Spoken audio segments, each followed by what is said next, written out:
kind of a slow time in the sports calendar right now. Not a ton going on. Major League Baseball is in full swing. The Stanley Cup Finals are over. The NBA Finals are over. The Euro Cup and the Copa America is going on. It's not a great time in the sports calendar. But with all of that being said, with Copa America, with the Euro Cup, it does bring up, coupled with, I think, the NFL draft.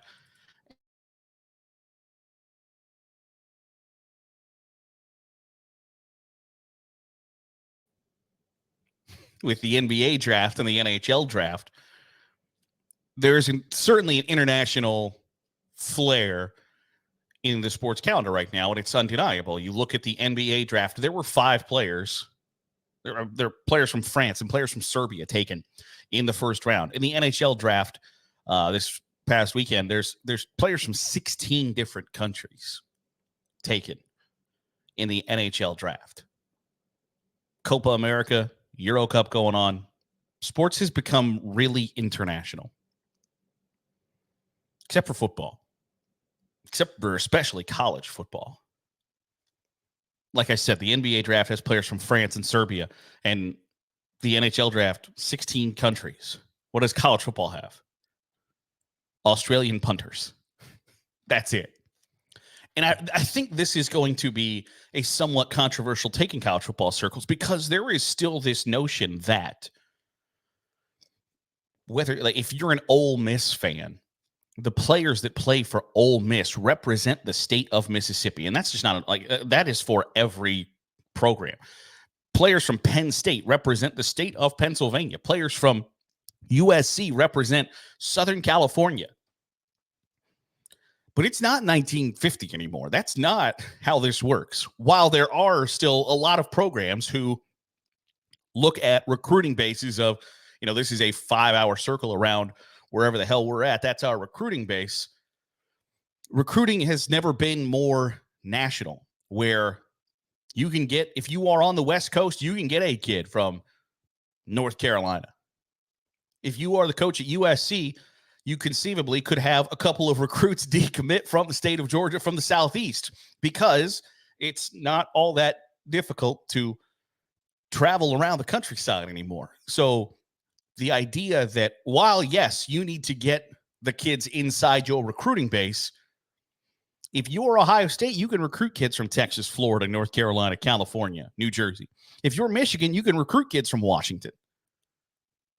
Notre Dame, one of their best players in the last 20 years, was from the state of Hawaii.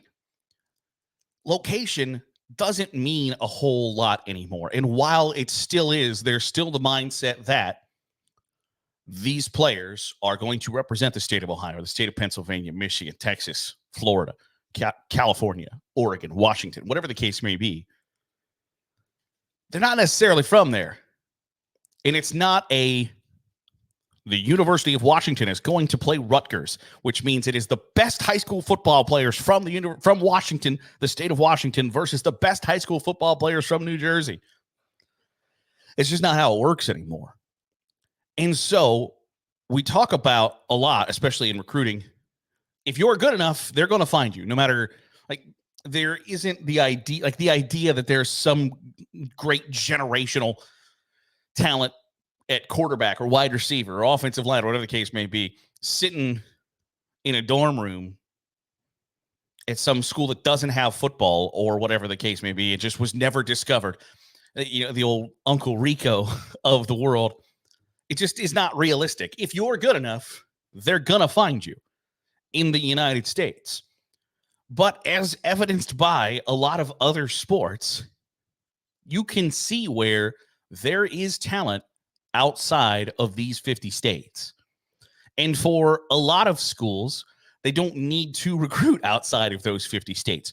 But I'm thinking of the group of 5 schools that, if you're tired of battling Power 4 programs or better group of 5 schools for the same recruits, like if you are, just to throw in, if you are Texas State, right, you're pretty low on the pecking order of recruits in Texas. because not only are they going to consider Texas, Texas A&M, Baylor, Houston, SMU, TCU, Texas Tech, you're looking at a sizable chunk of Power 4 football being included in that state. Then you throw in group of 5 schools. I guess you also need to include Oklahoma, Arkansas, LSU, Alabama, everybody else in America who recruits Texas. And if they're not good enough to go to those schools, then you have to fight with not only the schools in Texas, with your North Texas, with UTSA, places like that, but then also Army, Navy, Air Force. You're pretty far down the list of being somebody's top choice. But can you go to Australia? Can you go to Ghana, Nigeria? Can you go to France, Germany, Serbia, where other countries, where other sports are pulling players from? And I don't think this is necessarily just a college football thing, right? Like, I think this is one of those areas where college football and the NFL need to be in lockstep, need to be pulling in the same direction because it benefits the sport. Now, it might be, like I said, somewhat controversial that, football for a big chunk of has kind of become the last great American sport, right? Baseball has a ton of players from the Dominican Republic and Venezuela and Latin America. Basketball, the last 2 first overall picks have been from France. The NHL is Canada, Finland, Sweden, Norway, Russia, Czechia, and football is America. Now, every once in a while, you'll get a player that moved to the United States as a teenager or something from an African country, or you get a kicker or a punter that played soccer growing up from Australia, whatever the case may be. But for the most part, it's players from these 50 states. And believe me, there's enough to go around. But I just can't help but think that in the 300 million people that live in the United States, or boil that down to whatever high school 18-year-olds to 23-year-olds that fill up FBS, FCS, Division II, Division III, NAIA, JUCO rosters. Obviously, there's not a lack of talent, but I can't help but think that there aren't players that are serviceable that have no idea that they would be great at this game because they've never been exposed to it. And so at some point, when you just realize, to be successful, we have to either, as a group of 5 program, in a crowded state like Texas, California, Florida, whatever the case may be, you can either try to battle everybody else for these players. You start to go peek around somewhere else. Now, recruiting budgets probably don't allow for many flights to Australia or to Central Europe. It's just probably not feasible for a group of 5 school.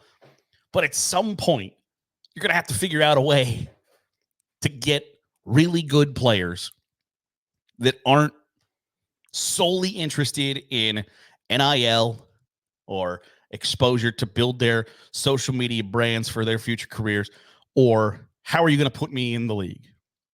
Because at some point, it's just not going to be feasible, but you're still going to be expected to succeed and win. And how are you going to do that? I think at some point, it's going to have to evolve to international players. Now, I think obviously size is going to matter. But if you can find speed or skill as a wide receiver or a defensive back or whatever, football is going to continue to be one in the trenches. You're going to need the biggest, nastiest, snarliest men you can find to play offensive and defensive line. But outside of that, it's kind of about athleticism and football IQ. And football IQ is teachable. Athleticism ain't.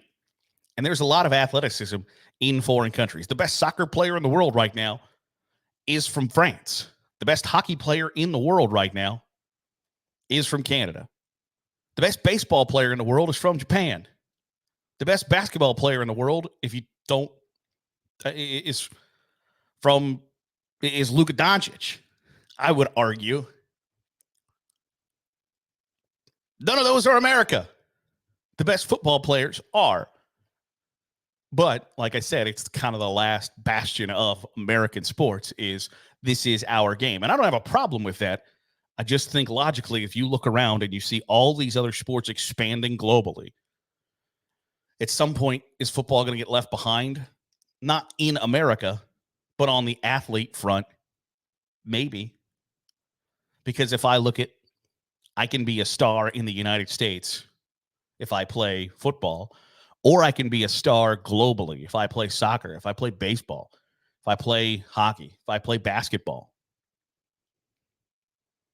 We all care about the almighty dollar at the end of the day, and we're all trying to figure out how to get more of them.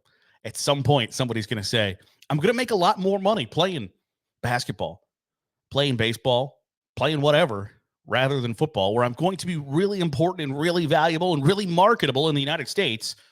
But if I play basketball, which is huge in other countries,